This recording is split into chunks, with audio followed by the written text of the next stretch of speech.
ഇന്നല്ലാഹ അസ്സ വജല്ല ലം യളഅ ദാഅൻ ഇല്ലാ വളഅ ലഹു ശിഫാഅ. അല്ലാഹു സുബ്ഹാനഹു വ തആല ഏതു രോഗത്തിനും ഖളാ ഉണ്ടെങ്കിൽ ശിഫയും കൂടെ നിശ്ചയിച്ചിട്ടുണ്ട്.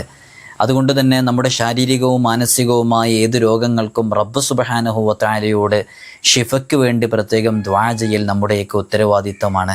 അല്ലാഹു സുബ്ഹാനഹു വ തആല എന്താണോ ഖൈർ അതിൽ തീരുമാനിച്ചിട്ടുള്ളത് അതാണ് നമുക്ക് അടുത്തുകൊണ്ടിരിക്കുക. രോഗശിഫായിന് പ്രത്യേകമായിട്ട് സ്വലാത്ത് തന്നെയുണ്ട്. സ്വാലിഹീങ്ങൾ നമ്മെ പഠിപ്പിച്ചിട്ടുണ്ട്.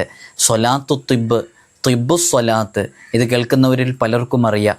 നമ്മുടെയൊക്കെ ശാരീരികവും മാനസികവുമായ രോഗങ്ങൾ വളരെ പെട്ടെന്ന് ശിഫ ലഭിക്കാൻ വേണ്ടി നമുക്ക് ആത്മാർത്ഥമായി ചൊല്ലാവുന്നൊരു സ്വലാത്ത് കൂടെയാണത്.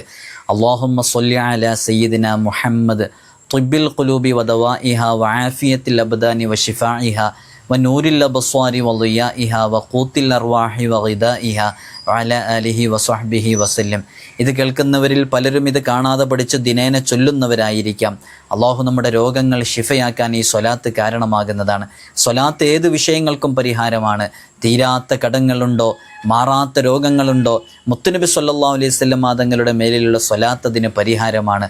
അള്ളാഹു നമ്മുടെയൊക്കെ രോഗങ്ങൾക്ക് ആജിലായ കാമിലായ ശിഫ നൽകി അനുഗ്രഹിക്കുമാറാകട്ടെ.